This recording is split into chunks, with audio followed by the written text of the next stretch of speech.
모바일 앤 하이테크, 자동차 그 세 가지 케이스 스터디를 가지고서 어떻게 활용할 수 있는지 그런 관점으로 진행을 하도록 하겠습니다. 제타바이트 모르셨 분도 계시죠? 그 테라바이트, 페타, 엑사, 그 다음에 제타바이트입니다. 가장 큰 게 지금 요타까지 나와 있더라고요. 네. 그게 그 데이터 사이즈의 크기 이야기입니다.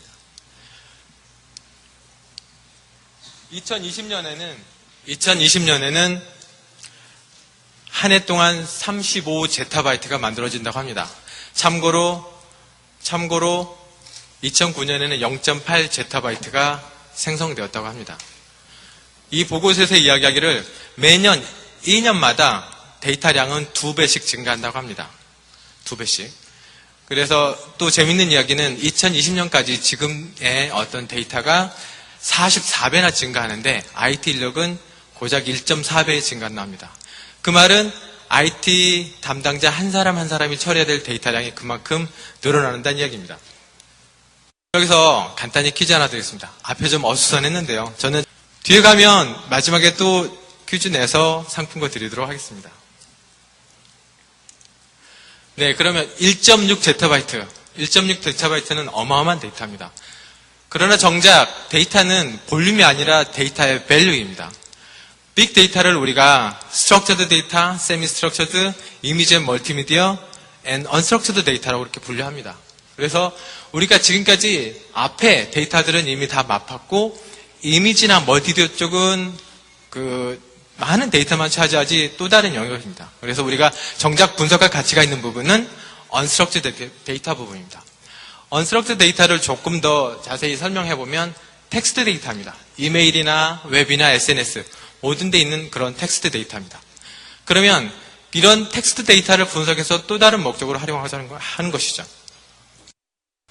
기업 외부에 있는 데이터, 내부에 있는 데이터를 수집, 분류, 분석해서 이거를 people 관점, 컨텐츠 관점, 그 다음에 릴레이션 관점으로 데이터를 다시 정제해서 그 정보들을 기업에서 쓰고자 하는 것입니다. 소셜미디어에 1대 9대 90의 법칙이 있습니다. 소셜미디어에 있어서 한 사람이 컨텐츠를 올리면 9사람은 거기에 댓글을 달고요. 그 다음에 90명은 그냥 눈팅만 한다고 합니다. 그럼 기업에서 한 사람, 컨텐츠를 올린 사람이 영향이 있는 사람입니다. 그 사람이 인플루언서인데 그 사람을 찾아내고 그 다음에 이거를 그 사람과 관련돼 있는 9사람의 릴레이션을 알면 기업은 또 다른 목적으로 그런 데이터를 활용할 수 있습니다. 그렇지만 이런 분석은 결코 쉽지가 않습니다. 그리고 이런 언스트럭처드 데이터 분석은 이전부터 쭉 해왔고요. 또 많은 기업들은 시행착오를 지금까지 겪고 있습니다. 지금도 아마 이 강의를 들으시면서 아마 문제되는 그런 시스템을 안고 있는 분도 계실지 모르겠습니다. 자, 여기에 좋은 사례가 하나 있습니다. A사는 2005년도에 그 자사 제품에 대해서 웹상에 있는 모든 데이터를 수집해서 그 회사에 대한 VOC 분석을 쭉 했습니다. 그래서 2005년도에 그때 당시의 기술로 그 유효 기반으로 그 다음에 어떤 긍정어, 부정어 사전 그런 형태로 해서 분석을 했습니다. 그렇게 해놓으니까 끝내 나중에 그 정확도 부분에서 그 챌린지를 받게 됐습니다. 그때 당시에 그 담당자 이야기가 30% 정도밖에 맞지 않는다라고 하더라고요. 자, 그래서 2008년에 다시 또 다른 시스템으로 고도를 합니다. 이때 당시에는 소프트웨어의 어떤 정확도를 믿을 수가 없어서 단지 대분류만 하고 그 다음에 현업의 수작업을 유도를 했습니다. 그렇지만 초기에는 VOC가 작기 때문에 현업의 수작업이 가능했지만 그것 또한 점점점 데이터량이 늘어나서 그걸 해결할 수가 없었습니다. 그래서 두 번째 시스템에서 여러 가지 문제가 있었는데 여기서도 고급 분석, 뭔가 좀 정보로서 가치가 좀 부족한 그런 부분하고 수작업의 한계하고 그 다음에 이때 당시에 글로벌하게 확장을 하려고 했는데 기 도입한 소프트웨어가 글로벌 랭귀지를 지원하지 못해서 또 다른 문제를 안고 있습니다. 그래서 세 번째 시스템을 지금 고민하고 있습니다. 세 번째 시스템에서는 글로벌라이제이션, 그 다음에 대중 소분류까지 사람으로 할 수 없다. 그래서 자동화해서 정확하게 분류할 수 있는 그런 부분. 그 다음에 뭔가 그 데이터에 좀 더 가치를 부어 넣을 수 있는 부분, 그래서 어떤 고급 분석 기법을 넣어서 리스크를 스코어링하고 얼럿할 수 있는 그런 체계로 세 번째 시스템을 검토하고 있습니다. 자, 그러면 언스트럭처드 분석에 있어서 지금까지 어떤 시행착오들을 쭉 정리해보면 몇 가지 페인으로 요약할 수 있는데요. 프리시즌, 정확도는 지금도 계속 문제가 되고 있습니다. 정확도 부분. 두 번째, 인사이트입니다. 그 텍스트 분석해서 분석한 결과를 단순 리포트로만 하는 것은 한계가 있다고 하는 거죠. 그래서 거기다가 좀 더 뭔가 고급 분석을 가미해서 인사이트를 주는 정보가 필요하다는 거죠. 세 번째, 글로벌라이제이션입니다. 요즘에 많은 기업들이 우리나라 기업도 국제적인 상품을 냈기 때문에 각 글로벌하게 각국의 언어로 이야기하는 그 소리를 듣고서 분석할 때가 되는 겁니다. 그런 세 가지 페인 포인트를 가지고 있다고 봅니다. 여기에서 세스가 이야기하는 텍스트 애널리틱스 프레임워크가 있습니다. 저 세 가지 모든 문제를 해결할 수 있는 텍스트 애널리틱스 프레임워크를 제공합니다. 간단히 소개를 드리면요. 자, 크롤링. 먼저 언스트럭처드 데이터들, 인터넷상에 어디에 있던 언스트럭처드 데이터들을 수집하고 그를 텍스트 애널리틱스 엔진에서 크게 네 가지 컴포넌트가 있습니다. 30개국 언어로 지금 지원하는 언어입니다. 자동 분류하고 그 다음에 핵심 키워드 간의 텍스트 마이너에서 핵심 키워드 간의 연관관계를 분석하고 특정 이슈를 클러스터링하고 그 다음에 텍스트 서머라이징에서 문서를 요약하고 그 다음에 감성 분석을 할 수 있는 그런 형태로 텍스트 분석을 합니다. 그 결과를 가지고서 기존의 고급 분석이라든가 또는 그 인플루언서를 찾거나 커뮤니티 분석을 하기 위해서 소셜 네트워크 어널리시스를 통해서 또 다른 보다 가치 있는 정보를 만들 수 있습니다. 그렇게 해서 엔드 유저들은 포털 형태로 제공받을 수 있고요. 여기서 또 하나 세스가 그 트위터와 같은 SNS를 가지고서 고객이 기업한테 어떤 불만을 제기하고 문의를 할 때 그거를 즉각적으로 응대할 수 있는 시스템이 몇 있습니다. 근데 세스에서 제공하는 거는 컨버세이션 센터라고요. 컨버세이션 센터라고 있어서 그거를 직접 응대할 수 있고 관리할 수 있는 그런 시스템을 제공합니다.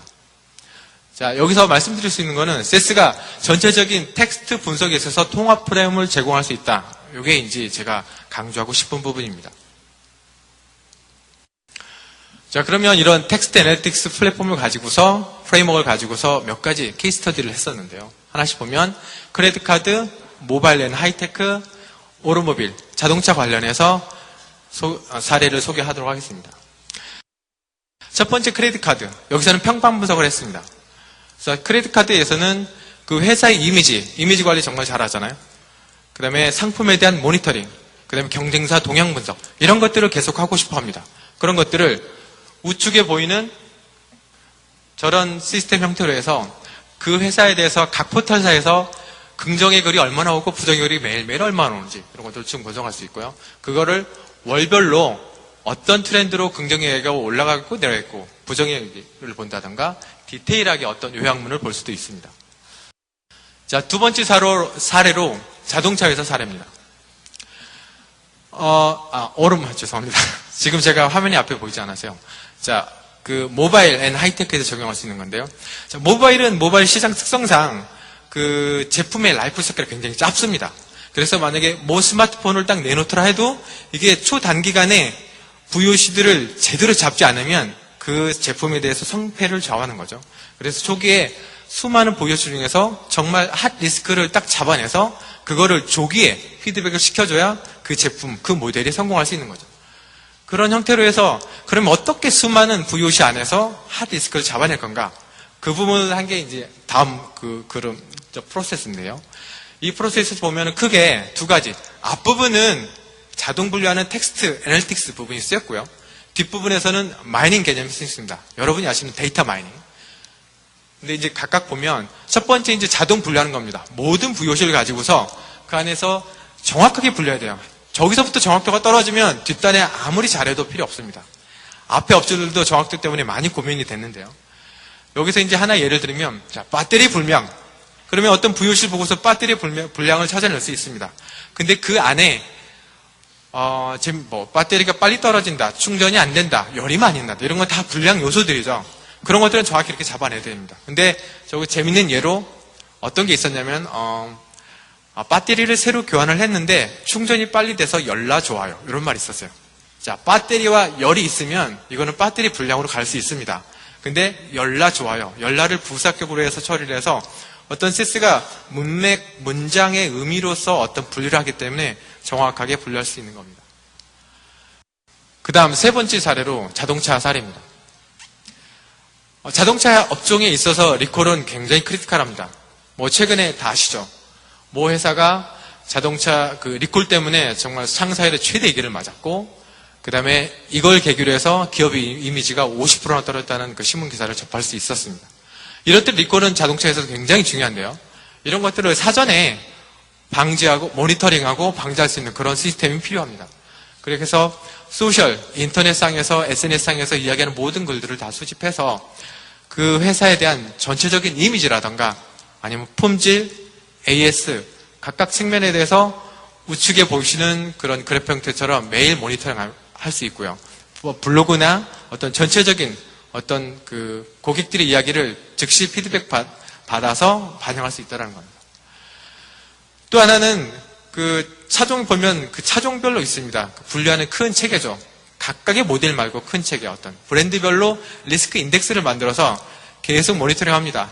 이게 임계치가 요 안에 있으면 크게 문제가 없는 거고, 요 임계치를 벗어나면 얼럿해야 되고, 그런 시스템을 활용해서 설명할 수 있습니다. 자, 그러면 텍스트 애널리틱스에 대해서 제가 강조하고 싶은 게 많은데 여기서 딱 한 가지만 이야기하고 싶습니다. 분석 엔진의 신뢰도, 정확도. 그게 일단 첫 단초입니다. 분석 엔진이 얼마나 정확한지.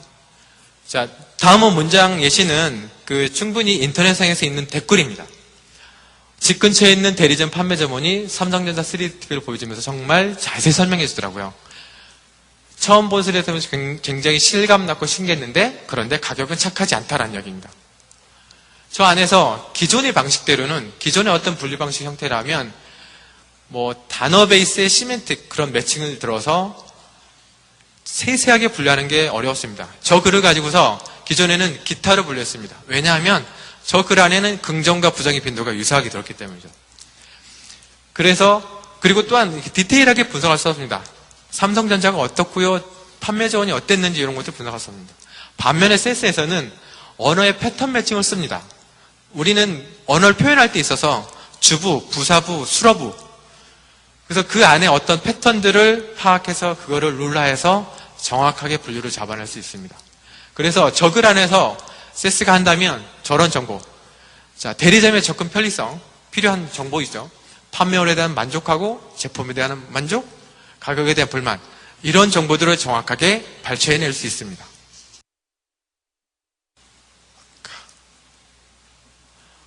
또 하나의 사례인데요. 이제 이건 또 하나 케이스인데, 세스가 얼마나 그럼 정확도가 높냐? 그런 이제 질문을 받아서 실제 테스트를 해본 겁니다. 그 다음, 데모를 보여드리고 했는데요. 앞 세션에서 한 10여 분가량 세스 텍스트 애널리틱스는 아까 보셨던 그림입니다. 전체적인 텍스트 애널리틱스 통합 분석 프레임워크를 제공한다는 겁니다. 크롤링부터 정확한 텍스트 분류 분석, 그 다음에 마이닝이나 또 다른 고급 소셜 네트워크 어널리시스까지 해서 보다 가치 있는 정보를 만들어낼 수 있다라고 했습니다. 그래서 요약하면 첫 번째, 프리시즌, 정말 세세한 분류까지 정확히 분류할 수 있다. 두 번째는 통합 분석, 텍스트 애널리틱스 플러스 마이닝과 같이 해서 보다 가치 있는 정보를 만들 수 있다. 세 번째는 글로벌라이제이션, 글로벌 랭귀지 30개국으로 진행을 하고 있습니다. 한글도 잘 되고 있습니다. 자, 여기까지 해서 제 세션을 마치도록 하겠습니다.